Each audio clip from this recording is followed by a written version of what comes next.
तारीख 17 सितंबर, वक्त सुबह के 5 बजे।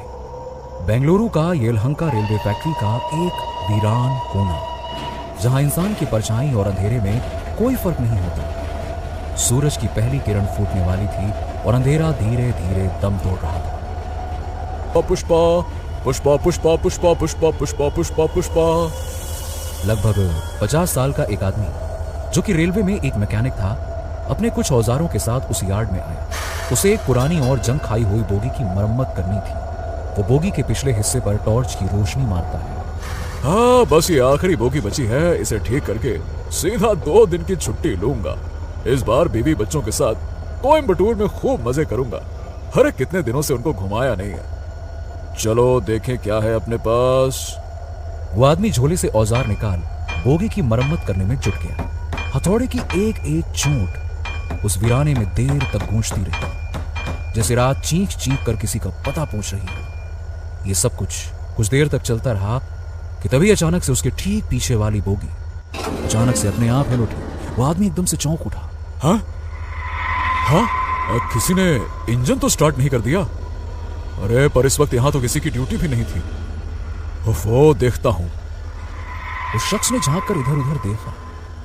दूर दूर तक किसी का कोई नामो निशान नहीं था। एक पल के लिए उसे कुछ समझ नहीं आया कि आखिरकार ये अभी अभी हुआ क्या था।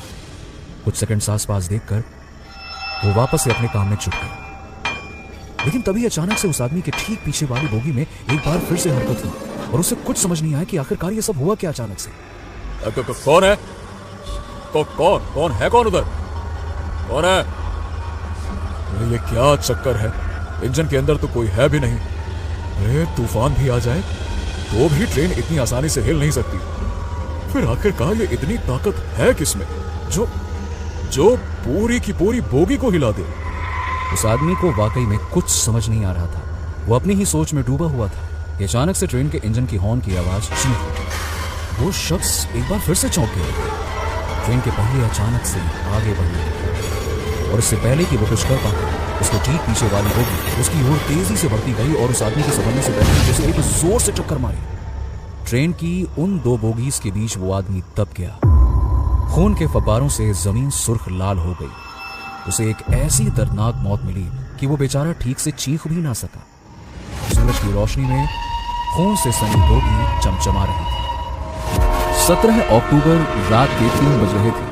बेंगलुरु के आसपास कहीं कर्नाटक एक्सप्रेस पटरी पर तेज रफ्तार से दौड़े जा रही थी। कर्नाटक एक्सप्रेस के 3rd AC कोच में बेहद हल्की रोशनी फैली हुई थी। ज्यादातर पैसेंजर सफेद चादर ओढ़कर पैसे तो सो रहे थे। बोगी के अंदर फैली हल्की हल्की रोशनी में रात थोड़ी सहमी हुई सी लग रही थी, जैसे उसे मालूम हो कि आज रात कुछ होने वाला है। उस कोच के बर्थ नंबर 44 पर रंगीन और चमचमाती साड़ी में एक औरत बैठी थी। उसने साड़ी के पल्लू से अपना मुंह ढक रखा था। उस औरत के हाथों में सोने के कंगन चमक रहे थे।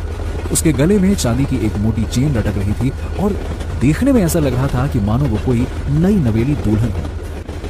अचानक से एक जोर के झटके के साथ कर्नाटक एक्सप्रेस रुक जाती। ट्रेन किसी छोटे से स्टेशन पर रुकी जहां सिवाय एक नौजवान के और कोई भी नहीं था। उस नौजवान का नाम सनी है, जिसकी उम्र कुछ 28 बरस की होगी। उसने झट से एसी कोच के बाहर दरवाजे पर चिपके रिजर्वेशन चार्ट पर नजर फेरी। 41, 42 तुलसीराम से, 44 Aaradhya Chaudhary and yes berth number 45 Sunny Srivastava and that's me. अपना नाम पढ़ते ही सनी फुर्ती के साथ अपना सामान लिए उसी एसी कोच में घुस गया जिस कोच में वो लड़की बैठी थी। ट्रेन वापस से चल देती है। अंदर कोच में घुसते ही सनी के पसीने से लथपथ माथे पर एसी की ठंडी हवा टकराते ही उसके चेहरे पर सुकून छा जाता है। चलो इस गर्मी से कुछ तो राहत मिली। कमबख्त आज रात एक पत्ता तक नहीं हिला बाहर। सनी की नजरें अपने बर्थ को ढूंढने लगती हैं। बर्थ नंबर 45, बर्थ नंबर 45, ये रहा। सनी को अपना बर्थ मिल गया, जो कि साइड अपर बर्थ थी। नीचे की बर्थ नंबर 44 पर वो औरत बैठी थी। सनी को अपना सामान बर्थ के नीचे रखना था। वो उस औरत से बेहद शालीनता के साथ कहता है, एक्सक्यूज मी मैडम, वो ऊपर वाली बर्थ मेरी है। आप जरा 1 मिनट के लिए पैर हटा लेती तो मैं अपना लगेज नीचे डाल देता। वो औरत खामोश रहती है। क्या नाम था? हाँ, आराध्या। एक्सक्यूज मी आराध्या जी, आप जरा अपना पैर हटा लेंगी प्लीज। उस औरत के शरीर में थोड़ी हरकत होती है। उसके हिलने से उसके चेहरे से साड़ी का पल्लू सरक कर उसकी गोद में गिर पड़ता है। सनी एक पल के लिए उसे देखकर चौंक जाता है। उसने इतनी सुंदर और मासूम औरत अपनी जिंदगी में आज तक नहीं देखी। आराध्या नाम की उस औरत की उम्र मुश्किल से 25 से 26 साल की थी। आराध्या की बड़ी बड़ी आंखें उसकी मासूमियत के साथ सनी को कुछ देर देखती रही। सनी थोड़ी देर के लिए ये भूल गया था कि वो इस वक्त एक ट्रेन में है और अभी अभी वो उस औरत से कुछ कह रहा था। कुछ सेकंड्स के बाद सनी अपने आप को संभालते हुए अपनी बात वापस से दोहराने की कोशिश करता है। जी सॉरी, मैंने आपको डिस्टर्ब किया। वो क्या है कि ऊपर वाली बर्थ मेरी है तो मुझे अपना सामान। सनी के कुछ कहने से पहले ही आराध्या ने अपने पैर बर्थ पर रख लिए। उसने अपना सामान बर्थ के नीचे रख दिया। वैसे तो काफी रात हो चुकी थी और बाकी के लोग सो रहे थे, पर सनी को नींद नहीं आ रही थी, तो उसने सोचा कि क्यों ना थोड़ी देर नीचे ही बैठा जाए। उसने आराध्या की ओर देखा जो कि खिड़की के बाहर टकटकी लगाए न जाने क्या देख रही थी। सनी ने उससे झिझकते हुए कहा, माफ कीजिएगा आराध्या जी, दरअसल मुझे नींद नहीं आ रही है। अगर आपको कोई तकलीफ ना हो तो थोड़ी देर यहाँ नीचे बैठ जाऊं। आराध्या चुपचाप बाहर देखती रही। सनी को समझ नहीं आया कि वो उससे और क्या कहे। आराध्या की खामोशी को इजाजत मांगते हुए वो उस बर्थ पर आराम से बैठ गया। बीच बीच में खिड़की से अंदर आती रोशनी में आराध्या का सफेद चेहरा चमक उठा। कुछ देर के बाद उस कोच में टीसी आया। वो सबसे एक एक करके टिकट मांग रहा था। वो सनी के पास भी पहुंचा। हाँ जी भाई साहब, टिकट और अपना आईडी कार्ड दिखाइए प्लीज। सनी ने टिकट और अपना आधार कार्ड टीसी को थमा दिया। टीसी ने जल्दी से एक नजर डाली और आगे बढ़ गया। सनी ने नोटिस किया कि टीसी ने एक बार आराध्या की बर्थ की ओर भी देखा, मगर कुछ भी नहीं कहा और चुपचाप आगे चला गया। वाह अंकल, वाह वाह वाह वाह, लड़की से कोई पूछताछ नहीं, मतलब सारे कायदे कानून सिर्फ हम लड़कों के लिए हैं। चलो भाई कोई बात नहीं, अपने को क्या है। ठीक है। सनी ने अपना मोबाइल बाहर निकाला। उसे अपने मोबाइल की स्क्रीन पर अपनी मंगेतर शालू का मिस्ड कॉल दिखता है। अरे शालू का मिस्ड कॉल कब आया, पता ही नहीं चला। बेचारी अब तक जगी है, चलो उससे बात ही कर लेता हूं। सनी ने अपनी मंगेतर शालू को कॉल बैक किया। हेलो शालू, तुम अब तक सोई क्यों नहीं? ओप्पो, कैसे सो जाती? तुमने बताया ही नहीं कि तुम ठीक से पहुंचे हो कि नहीं। अरे बाबा, फोन नहीं किया तो क्या हो गया, कोई बच्चा थोड़ी हूँ मैं। और क्या, बच्ची ही तो हो तुम। अच्छा सुनो, मम्मी पापा से ना अच्छे से मिलना। पापा थोड़े गुस्से वाले हैं तो थोड़ा एडजस्ट कर लेना, ठीक है? रिलैक्स यार, और ज्यादा से ज्यादा क्या होगा, अगर तुम्हारे पेरेंट्स नहीं भी माने तो भाग के शादी कर लेंगे, सिंपल है, भाग के शादी कर लेंगे। सनी के मुंह से ये बात सुनते ही आराध्या की बड़ी बड़ी आंखें मानो और बड़ी हो गई हों। वो सनी की ओर मुंह करके उसकी बातें ध्यान से सुनने लगी। पता नहीं शालू, आज ना मैं इमेजिन करने की कोशिश कर रहा था कि शादी के जोड़े में तुम कैसी लगोगी। शादी का जोड़ा, जाने क्या बात थी कि सनी की ये बातें सुनकर आराध्या की आंखें भर आईं। उसे ये सब सुना सुना सा पता नहीं क्यों लग रहा था। काजल से भीगी आंखों से आंसू की लंबी बूंद आराध्या के गले पर ढुलक गई। हालांकि उसके चेहरे पर कोई भाव नहीं थे, उसकी पलकें तक नहीं झपक रही थीं, और सनी इन सबसे बेखबर शालू से बातें किए जा रहा था। हाँ सही है। खैर, अच्छा सुनो, मैं बेंगलुरु पहुंच के फोन करूंगा, ठीक है ना? चलो चलो बस अब सो जाओ, वरना सुबह तुम्हें फिर से माइग्रेन हो जाएगा। चलो ओके, सो जाओ। ठीक है, तुम भी सो जाओ अब, रखती हूँ। Love you. Love you too, bye bye.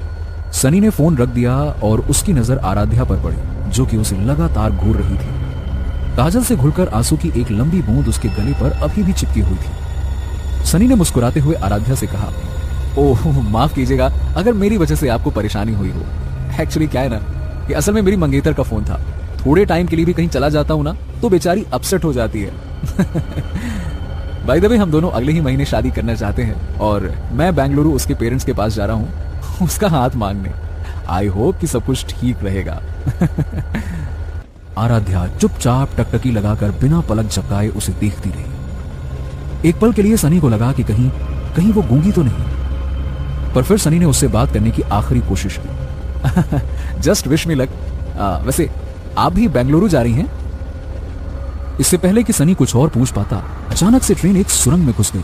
और ठीक उसी वक्त पूरी बोगी में फैली धीमी रोशनी फड़फड़ाकर बुझ गई। अंदर घुप अंधेरा छा गया। सुरंग छोटी थी, इसीलिए कुछ ही सेकंड्स के बाद में सुरंग के पार होते ही बोगी में फिर से नीली रोशनी अपने आप फैल गई। सनी को कुछ समझ नहीं आया कि अचानक से ये रोशनी कहां चली गई थी। पर ये क्या, उन कुछ सेकंड्स के भीतर ही आराध्या अपने बर्थ से गायब थी। सनी ने अपने बर्थ से बैठे बैठे ही बोगी के दोनों ओर झांक कर देखा, आराध्या कहीं नहीं थी। रोशनी मुश्किल से 5 से 10 सेकंड्स के लिए ही गायब थी, पर सनी को उसका यूं अचानक से गायब होना थोड़ा अजीब लगा। कमाल है, अभी अभी तो यहीं मेरे पास ही बैठी थी, इतनी जल्दी कहां चली गई? उस तरफ तो नहीं गई, पर अगर इस तरफ भी गई होती तो बाथरूम तक जाने में थोड़ा वक्त तो लगता, और वो भी इतने गुप्त अंधेरे में। कुछ तो गड़बड़ है, मैं दरवाजे की तरफ जाकर देखता हूं। सनी उठा और दरवाजे की ओर जाने लगा। बाथरूम के पास पहुंचकर सनी एक बार फिर से हैरान हो गया। हद है, ऐसा कैसे हो सकता है? दोनों बाथरूम का दरवाजा भी बाहर से बंद है, फिर वो अचानक से कहां गायब हो गई? ट्रेन ने अचानक से ब्रेक लगाई। सनी थोड़ा सा लड़खड़ाया। ट्रेन धीरे धीरे एक छोटे से स्टेशन पर रुक गई। सनी ने ट्रेन का दरवाजा खोला और बाहर की ओर झांका। बाहर बोर्ड पर स्टेशन का नाम लिखा था, येलहंका स्टेशन। है, इतनी बार सफर किया इस ट्रेन से, पर इस स्टेशन पर तो यह ट्रेन कभी नहीं रुकती थी। ओह, शायद किसी ने चैन खींची हो। वो औरत भी न जाने कहां गायब हो गई। खैर छोड़ो, मुझे क्या, चेहरा धोकर सीधे सो जाता हूं यार। चलो सोया जाए अब। सनी ने बेसिन के ऊपर लगे आईने में अपना चेहरा देखा। उसने नल खोला और झुककर पानी के छींटे अपने चेहरे पर डालने लगा। जैसे ही सनी ने अपना चेहरा उठाया, उसे आईने में आराध्या का चेहरा नजर आया। सनी एकदम से घबरा गया, क्योंकि उसके पीछे कोई भी नहीं था। फिर आईने में आराध्या का अक्ष कैसे नजर आ सकता था? मगर फिर भी हिम्मत करके उसने पीछे मुड़कर देखा, जहां सिवाय लोहे की दीवार के कुछ भी नहीं था। डर के मारे सनी की हलक से एक भी शब्द बाहर नहीं निकल रहा था। आईने की तरफ उसने धीरे से पलटकर फिर से देखा, और आईने में उसके चेहरे की बजाय आराध्या का चेहरा नजर आ रहा था। अचानक से आईना खुद ब खुद टूटकर चकनाचूर हो गया। टूटे आईने के हर एक टुकड़े में आराध्या का चेहरा नजर आ रहा था। सनी की आंखें जम गईं। उसकी नजर दरवाजे की ओर अपने आप मुड़ गई। सनी की आंखों से काले रंग की एक बूंद उसके गालों पर ढुलक गई, ठीक वैसे ही जैसे आराध्या की आंखों से काले रंग का आंसू निकला था। धीरे धीरे उसके कदम दरवाजे की ओर बढ़ने लगे, बाहर की ओर। स्टेशन पर बाहर आराध्या खड़ी थी। आराध्या उसे लगातार घूर रही थी। सनी सम्मोहित होकर पूरी तरह से उसके वश में हो चुका था। आराध्या धीरे धीरे स्टेशन के बाहर जाने लगी। सनी भी उसके पीछे पीछे चुपचाप बिना कुछ कहे चलने लगा। ट्रेन ने जोर से हॉर्न बजाई और स्टेशन से धीरे धीरे विदा होने लगी। स्टेशन से सनी और आराध्या रात के अंधेरे में ओझल हो गए और प्लेटफॉर्म से कर्नाटका एक्सप्रेस। आराध्या किसी शिकारी शेरनी की तरह आगे आगे चली जा रही थी, और सनी किसी पालतू हिरण के बच्चे की तरह बिना कुछ बोले उसके पीछे पीछे चलता जा रहा था। चारों ओर सिर्फ झींगुरों और सूखे पत्तों की आवाज हो रही थी। वो दोनों एक पुराने गेट से होते हुए एक बड़े यार्ड के अंदर पहुंचे, जहां पटरियों पर जंग लगे पुराने ट्रेनों की बोगियां खड़ी हुई थीं। उनमें से एक बोगी के सामने आराध्या अचानक से रुक गई, और उसके पीछे सनी। एक जोर के झटके के साथ बोगी के दरवाजे का लॉक टूट गया और दरवाजा धीरे धीरे खुलने लगा। आराध्या बोगी के अंदर चली गई और उसके पीछे पीछे सनी। बोगी का दरवाजा वापस से एक जोर की आवाज के साथ बंद हो गया। सनी के अंदर जाने के अगले ही पल बोगी की लाइट जल उठी। कुछ देर तक खामोशी छाई रही, और अचानक एक जोर की चीख के साथ सनी का कटा हुआ सर खिड़की पर जोर से टकराता है। खिड़की खून से सनकर लाल हो जाती है। उस यार्ड के मनहूस वीराने में रात एक और खौफनाक मौत की गवाह बन गई। ब्रेकिंग न्यूज, एक और बड़ी खबर आ रही है बेंगलुरु से, जहां येलहंका रेलवे फैक्ट्री में आज सुबह एक और खौफनाक कत्ल को अंजाम दिया गया। जी हाँ, ब्रेकिंग न्यूज, लगातार चौथी दर्दनाक मौत। हाँ बोल दीप्ति। जल्दी से ऑफिस आ जा, बॉस ने इमरजेंसी मीटिंग बुलाई है। अमेरिकन क्लाइंट है, ऑनलाइन प्रेजेंटेशन है, and they need the best coder, जो कि तू है। तो बस जल्दी से आ जा यहाँ। दीप्ति, बॉस को बोल दे मैं नहीं आ सकती। अमेरिका से बड़ी इमरजेंसी यहाँ लगी है, कल मिलती हूँ। अरे लेकिन देविका हेगड़े, उम्र 26 साल, बेंगलुरु की एक बड़ी आईटी कंपनी की एक सुपर ब्रिलियंट कोडर, स्वभाव से झक्की और तेवर की गरम। ये देविका के व्यक्तित्व का वो सच है जिसे दुनिया जानती है, लेकिन देविका का एक दूसरा सच भी है जिसे सिर्फ वही जानती है, और वो है कि देविका को स्कूल में ही सुपर नेचुरल सब्जेक्ट्स में इंटरेस्ट आने लगे थे। कॉलेज आते आते वो इलेक्ट्रॉनिक्स फ्रीक हो गई थी और साथ में एक कंप्यूटर कोडर भी। लेकिन समय के साथ सुपर नेचुरल सब्जेक्ट्स में उसकी दिलचस्पी धीरे धीरे करके और भी बढ़ती गई। उसने इंटरनेट पर भी दुनिया के तमाम घोस्ट हंटर्स यानी कि आत्माओं को खोजने वाले लोगों पर कई साल रिसर्च किया और खुद से कई सारे इलेक्ट्रॉनिक गैजेट्स एंड मशीन्स बनाए। इन गैजेट्स एंड मशीन्स की मदद से वो आत्माओं का पता भी लगा सकती है और उन्हें कैद भी कर सकती है। देविका को पूरा यकीन था कि उस रेलवे यार्ड में किसी न किसी की आत्मा तो मौजूद है और उसी ने ये सारे के सारे खून किए हैं। देविका बाइक पर लगे मोबाइल को ट्रैक कर लोकेशन के पास पहुंची। लोकेशन एक गेट के अंदर था, पर गेट पर एक बड़ा सा ताला लटका था, यानी कि सील्ड था। लोकेशन तो यही है, मुझे अंदर चुपके से जाना होगा, लेकिन गेट तो लॉक है। ताला तोड़ा तो किसी को शक हो जाएगा। अंदर जाने का कोई दूसरा रास्ता जरूर होगा। देविका ने अपने बुलेट को थोड़ी दूरी पे पार्क किया और एक दीवार के करीब पहुंची। उसने देखा कि थोड़ी दूरी पे दीवार का एक हिस्सा टूटा हुआ है। देविका उस टूटे हिस्से से गुजरकर बड़े आराम से कैंपस के अंदर आ गई। देविका ने चारों ओर नजर घुमाई। सूरज ढल चुका था और अंधेरा धीरे धीरे दबे पांव फैल रहा था। देविका ने अपने बैग से कुछ गैजेट्स निकाले। उसने एक ईएमएफ मीटर को घड़ी की तरह अपने कलाई पर बांध दिया। जब क्या होता था कि कोई आत्मा आसपास मौजूद हो तो ईएमएफ मीटर की लाइट जल उठती थी। देविका ने ईएमएफ मीटर ऑन किया और आसपास इधर उधर चलने लगी। अगर उस आत्मा ने वाकई में 4 खून किए हैं तो पीली की जगह लाल बत्ती जलनी चाहिए, और अगर लाल बत्ती जली तो इसका मतलब होगा कि मेरा सामना एक बहुत जिद्दी और गुस्सैल आत्मा से होने वाला है। देविका कुछ देर इधर उधर घूमती रही, पर किसी भी मशीन में कोई भी हरकत नहीं हुई। लेकिन उसी वक्त देविका की नजर उस बोगी पर पड़ी जहां आज सुबह सनी की मौत हुई थी। उस जगह को पीली पट्टियों से घेर दिया गया था। देविका ने देखा कि इस वीराने में आसपास कोई नहीं है। देविका क्राइम सीन पर पहुंचती है। उसने अपने 2-3 मशीन्स और भी ऑन किए। 1 घंटे से ऊपर हो चुका है, किसी का कुछ पता नहीं। कहीं ऐसा तो नहीं कि सारे खून किसी आत्मा ने नहीं बल्कि किसी इंसान ने किए हो। पर मेरा दिल कह रहा है यहाँ कुछ तो है, थोड़ी देर और देखती हूँ। देविका ये सब कुछ सोच ही रही थी कि अचानक से ईएमएफ मीटर से बीप बीप की आवाज आने लगी। देविका ने तुरंत ईएमएफ मशीन पर लगे स्पेशल थर्मोमीटर को देखा। उस पर टेम्परेचर की डिग्री अपने आप ऊपर होने लगी, जिसका मतलब ये साफ था कि कोई ना कोई अदृश्य शक्ति आसपास ही है।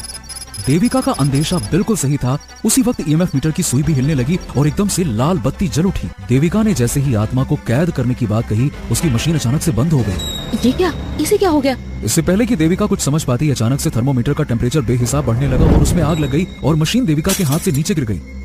देविका समझ चुकी थी कि आत्मा बेहद गुस्से में है और इसे काबू कर पाना आसान तो नहीं होगा। ये आत्मा बहुत गुस्से में लग रही है, मुझे इससे बात करनी पड़ेगी।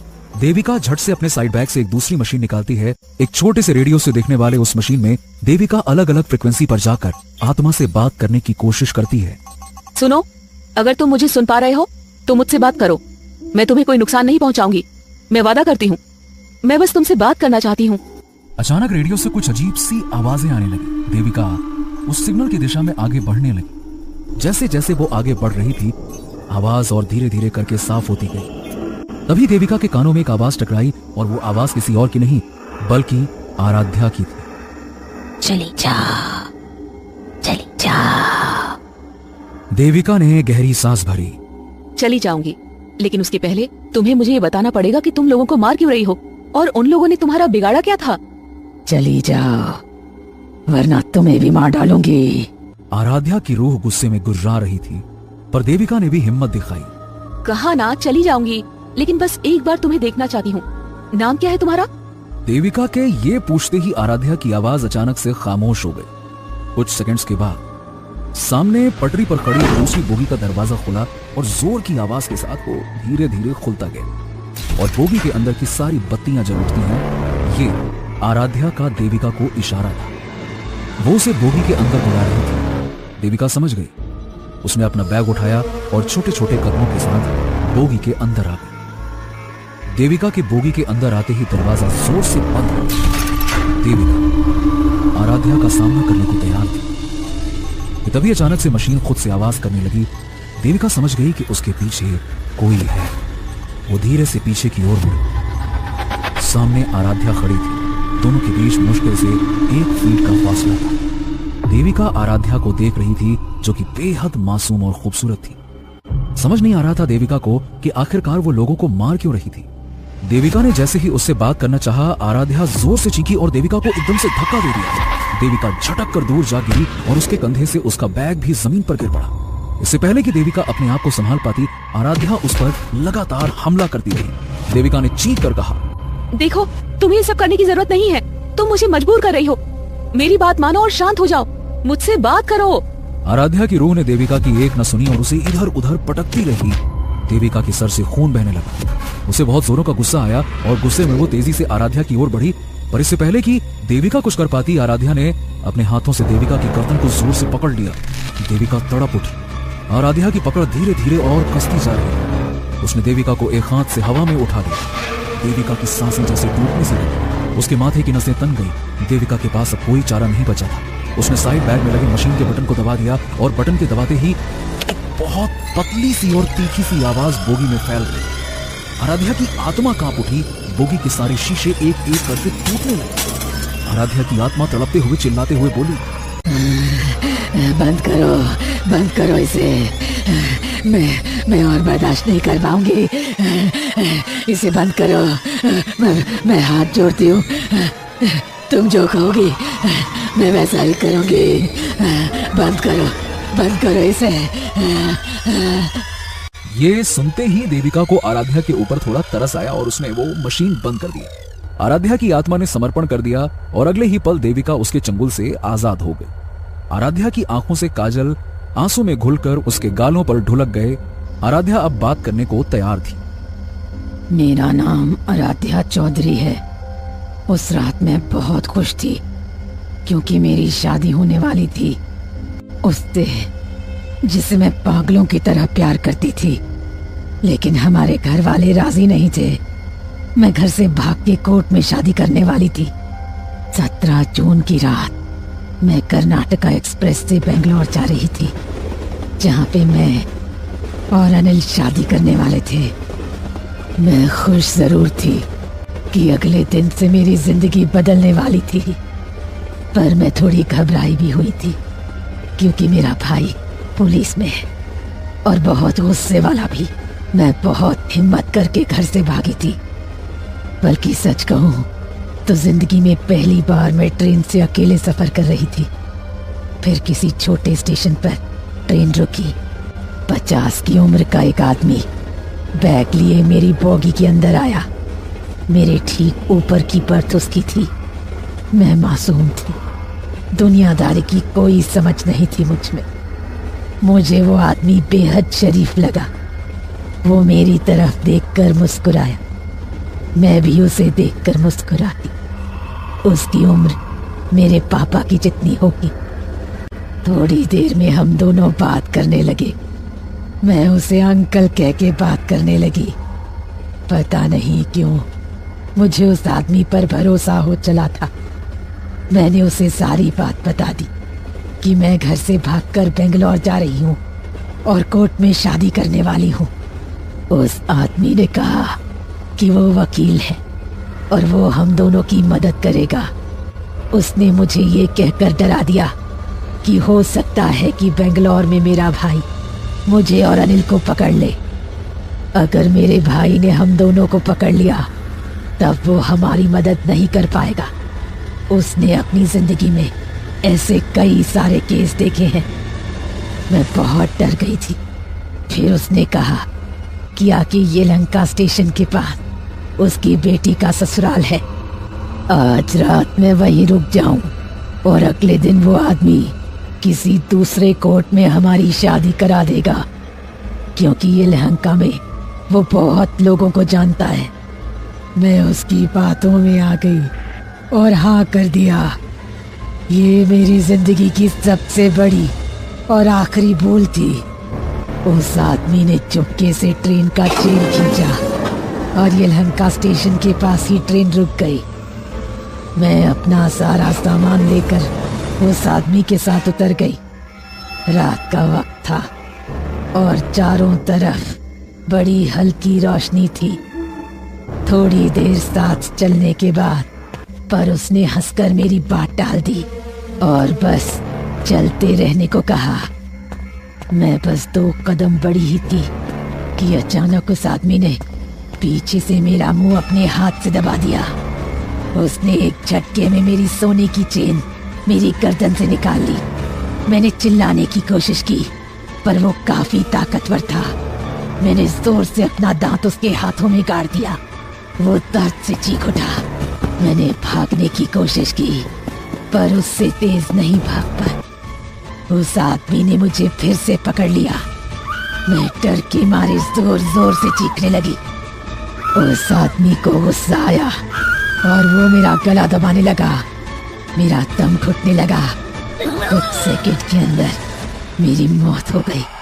कहाँ अगले दिन मैं दुल्हन बनने वाली थी और कहाँ मेरे सामने मेरी ही लाश पड़ी हुई थी। मेरी गलती बस इतनी थी कि मैंने आंख मूंद कर उस आदमी पर भरोसा किया। मुझे लगा कि उसने मुझसे प्यार से बात की है, इसलिए वो अच्छा ही होगा। नहीं, ऐसा नहीं होता है। जो जितना प्यार से बात करता है वो उतना ही खतरनाक होता है। ये सीख इसी दुनिया ने मुझे दी और इस सीख के बदले मुझे मिली मौत। मैंने फैसला लिया कि हर वो इंसान जो प्यार से बात करने का नाटक करता है उसे मारना होगा। आराध्या, तुम्हारी उम्र इतनी भी नहीं हुई थी कि दुनिया का सच समझ पाती। मुझे तुम्हारे लिए बहुत दुख है, लेकिन आराध्या, तुम्हारी ये सोच बिल्कुल गलत है। तुम तो लव मैरिज करने वाली थी ना। प्यार से तो सनी भी बात किया करता था ना। जब वो तुम्हारे सामने आएगा तो क्या उसे भी मार दोगी?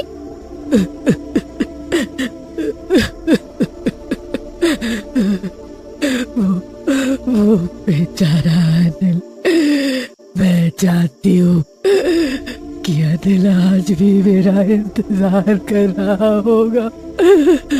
महीने की हर 17 तारीख को मैं इसी कर्नाटका एक्सप्रेस पर चढ़ती हूँ कि बेंगलोर पहुंचकर अनिल से मिलूंगी, पर ऐसा कभी नहीं हो सकेगा। काश मैं चाहती हूँ कि अनिल आज भी मेरा इंतजार कर रहा होगा। महीने की हर 17 तारीख को मैं इसी कर्नाटका एक्सप्रेस पर चढ़ती हूँ कि बेंगलोर पहुंचकर अनिल से मिलूंगी, पर ऐसा कभी नहीं हो सकेगा। काश मैं उसे बोल पाती कि मेरा इंतजार ना करे।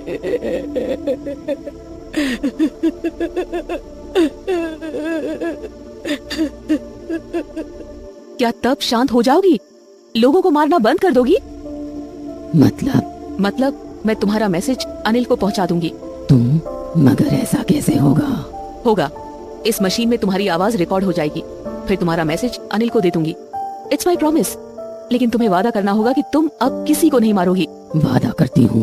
अनिल, तुमसे जीते जी मोहब्बत की थी और मरने के बाद भी करती हूँ, लेकिन मैं हमेशा हमेशा के लिए जा चुकी हूँ। मुझे मुक्ति चाहिए और तुम्हारा इंतजार मेरी भटकती आत्मा को ये दुनिया छोड़ने नहीं देगा। अनिल, प्लीज इसे मेरी आखिरी ख्वाहिश समझना। मुझे भूल जाओ और नई जिंदगी शुरू करो। हमेशा खुश रहना। तुम्हारी आराध्या। आराध्या की आत्मा अब मुक्त हो गई। देविका खुश थी कि शहर में अब और कत्ल नहीं होंगे, मगर क्या देविका का ऐसा सोचना सही था? दोस्तों, कैसी लगी आपको ये खौफनाक और रोमांचक कहानी? नीचे कमेंट करके जरूर बताइए। और अगर आपको ये कहानी पसंद आई तो लाइक, शेयर और भूतनाशक पार्टी को सब्सक्राइब करना ना भूलें। हर शुक्रवार हम लाएंगे एक नई हॉरर स्टोरी, तो तुरंत बेल आइकन को दबा दें ताकि ऐसी ही हैरत अंगेज कहानी आपसे कभी छूट ना जाए, क्योंकि डरोगे तभी तो आगे बढ़ोगे।